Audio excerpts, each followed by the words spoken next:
जी अस्सलाम वालेकुम। इस वक्त पे हम बात कर देते हैं हिंदुस्तान में मुसलमानों की आमद के हवाले से कि हिंदुस्तान में मुसलमान किस तरह आए, किस तरह उन्हें उरूज हासिल हुई और एक दफ़ा फिर वो किस तरीके से ज़वाल को पहुँचे। तो सबसे पहले हम शुरुआत से शुरू कर देते हैं कि हज़रत उमर रज़ी अल्लाह ताला अन्हु के खिलाफत के वक़्त आप रज़ी अल्लाह ताला अन्हु ने एक वफ़द जो है तो हिंदुस्तान में मुहिम जोई के लिए भेज दी। लेकिन जब वो वफ़द यहाँ आई और उन्होंने जायज़ा लिया तो उन्होंने इस मुहिम जोई को नुकसानदेह करार दिया। याद रखिए, इससे पहले जो मुसलमान फातिहीन थे तो मुसलसल जो थे तो वो मसरूफ़ थे, इसलिए इस तरफ किसी का ध्यान नहीं गया था। फिर इसके बाद हज़रत उस्मान रज़ी अल्लाह ताला अन्हु के दौर खिलाफत आ जाता है, जिसमें हज़रत उस्मान रज़ी अल्लाह ताला अन्हु के हुक्म से हज़रत अमीर मुआविया रज़ी अल्लाह ताला अन्हु मकरान और बलूचिस्तान के कुछ हिस्सों को पता कर जाते हैं। फिर हम बात कर देते हैं जो बुनियादी यहाँ पर मुसलमानों की आमद शुरू हो जाती है, वो खिलाफत बनु उमैया के दौर में हो जाती है, जब 1712 ईस्वी में मोहम्मद बिन कासम सिंध पर हमला करके सिंध के गवर्नर राजा दायर को शिकस्त से दो चार कर देते हैं।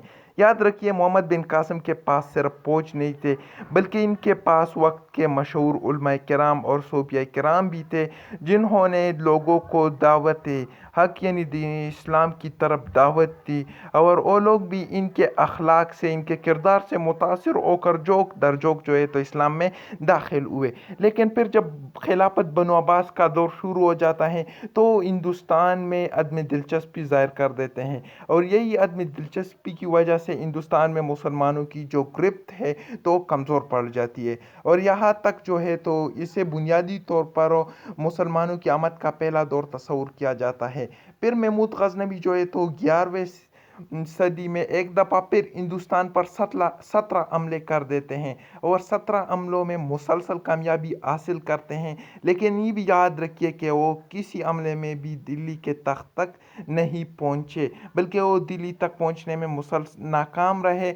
और आखिरकार जो है तो दिल्ली सबसे पहले मोहम्मद गौरी, सुल्तान मोहम्मद गौरी ने पता किया, और उसने अपने नायब सुल्तान कुतुबुद्दीन ऐबक को ये इलाका दिया।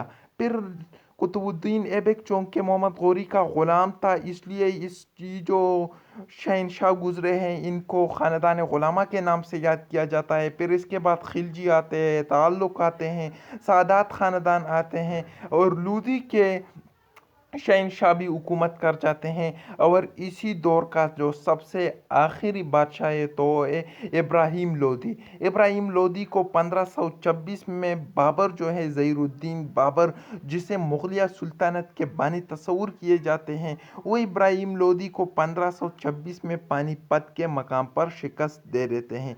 याद रखिए, बाबर जो है तो बाबर के बाद उसका बेटा अकबर जो है तो वो तख्त नशीन हो जाता है, हुमायूं भी गुज़र जाता है। तो लेकिन अकबर की जो पॉलिसियाँ होती हैं तो एक सेकुलरिज्म टाइप आदमी थे, उसकी की जो जहन थी तो आज़ाद थी, और वो मुत्तहिद हिंदुस्तान के लिए कुछ भी करने को तैयार थे। इसलिए उन्होंने इस्लाम के कवानीन के ख़िलाफ़ कुछ काम किए। मसलन हम देखते हैं कि उन्होंने दीन इलाही जो है तो वो कायम की। याद रखिए, जब उसने दीन इलाही कायम की तो इसके ख़िलाफ़ उस वक्त के जो उलमाए हक थे, मुख्तलिफ सूफिया किराम हज़रात थे, मशहूर मुसलमान लोग जो थे जिनमें दीन की शऊर मौजूद थी, उन्होंने इस ख़िलाफ़ सख्ती के साथ एहतजाज किया, और इस अमल को सरासर गलत करार दिया गया। फिर हम देखते हैं इसकी आज़ाद ख्याली की वजह से अगरचे हिंदुस्तान को तो मुत्तहिद रखा गया, लेकिन मुसलमानों को काफ़ी मजहबी तौर पर बहुत नुकसान पहुंचा। उसके बाद आलमगीर जैसे मुत्तकी और पारसा आदमी गुजर जाते हैं, लेकिन फिर वो भी अकबर की जो आज़ाद ख्याली की वजह से जो नुकसान पैदा हुए हैं उन्हें जो है तो ख़त्म करने में हो भी नाकाम रह जाते हैं। फिर हम देखते हैं कि जहांगीर के दौर में जब जो है तो शुमाली हिंदुस्तान के साहिल तक अंग्रेज़ तिजारत के ग़रज़ से पहुंचते हैं।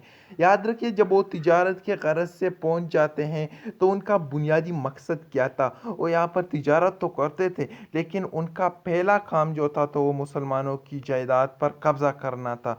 या कब्ज़ा किस तरह किया, मुसलमानों को पैसे देकर उनकी जायदादें ख़रीदने लगे। और फिर हम देखते हैं एक अंग्रेज़ डॉक्टर जहांगीर के परख का فرخ اس کا بیٹا اس کا علاج کر دیتے ہیں، جس کی وجہ سے جہانگیر ان کے موصولات کو معاف کر دیتے ہیں اور پورٹ ولیم کالجوں کے قیام کی بھی منظوری دے دیتے ہیں۔ تو اسی وجہ یہی سے ہی جو انگریزوں کی ہندوستان میں جڑیں ہیں تو بنیادی طور پر مضبوط ہونے لگتی ہے۔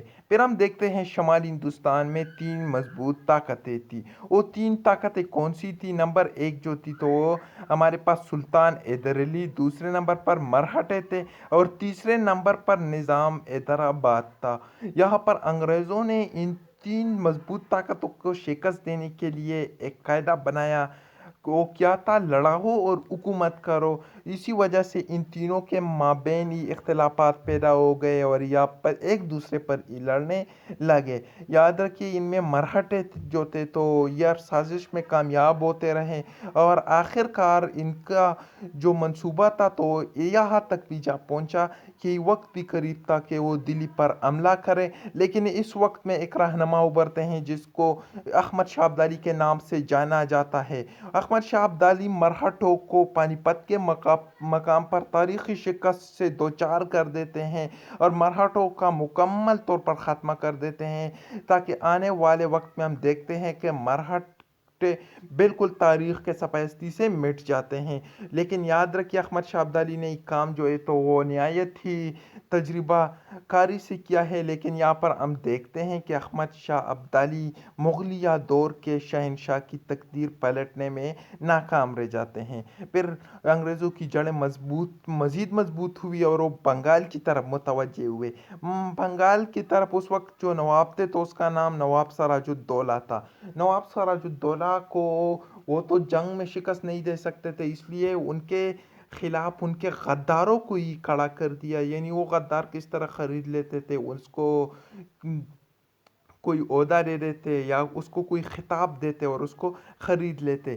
تو اسی وجہ سے جنگ پلاسا میں جب ہم دیکھتے ہیں تو نواب سراج الدولہ کے میر جعفر جو ہے تو وہ یہاں پر غداری کر جاتی ہے اور نواب سراج الدولہ کو جنگ پلاسا میں شکست ہو جاتا ہے اور بنگال بھی جو ہے تو یہ بھی انگریزوں کے قبضے میں آ جاتا ہے۔ اب انگریز شمالی ہندوستان کی طرف متوجہ ہو جاتے ہیں اور یہاں پر سلطان حیدر علی کو شکست سے دوچار کر دیتے ہیں۔ یاد رکھیے سلطان حیدر علی تو جنگ کے دوران ہی وفات پا گئے، لیکن ٹیپو سلطان جو تھا تو وہ نہایت ہی بہادری سے یہ جنگ لڑے جا رہے تھے اور امید تھی کہ یہ جنگ کچھ عرصے میں یہ جیت جاتا، لیکن ایک دفعہ پھر یہاں پر مسلمانوں کے اندر میر جعفر جیسے غدار، جو میر صادق جیسے غدار جو ہے تو وہ جنم لے لیتے ہیں اور اسی طرح ٹیپو سلطان اپنوں کی غداری کی وجہ سے شہادت کو نوش کر جاتا ہے۔ اور جب انگریز جو ہے تو وہ ٹیپو سلطان کی لاش کو دیکھتا ہے تو وہ اپنے تاریخی الفاظ کہتے ہیں اور کہتا ہے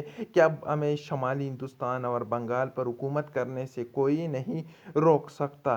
اب ہم بات کر دیتے ہیں یہاں سے مغلیہ کی جو حکومت تھی تو صرف اور صرف دلی کے تخت تک ہی تھی۔ یعنی اب جو تھے تو مغلیہ حکمران جو تھے تو بالکل طاقت ان کے ہاتھوں سے گئی تھی اور وہ اب انگریزوں سے پیسے لے کر اپنی حکومت چلا دیتے تھے اور برطانیہ نے یہ تمام نظام جو ہے تو یہ علاقے انہوں نے فتح کیے تھے ایسٹ انڈیا کمپنی کے حوالہ کیا کہ ان کے معاملات جو ہے تو یہ کمپنی سنبھالے گی۔ اب اگر ہم بات کر دیتے ہیں، سب سے پہلے ہم نے مسلمانوں کی ہندوستان میں آمد پڑی، پھر ہم نے اس کے عروج کے بارے میں دیکھا ایک دفعہ، پھر ہم نے دیکھا کہ وہ کس طریقے سے زوال پذیر ہوئی۔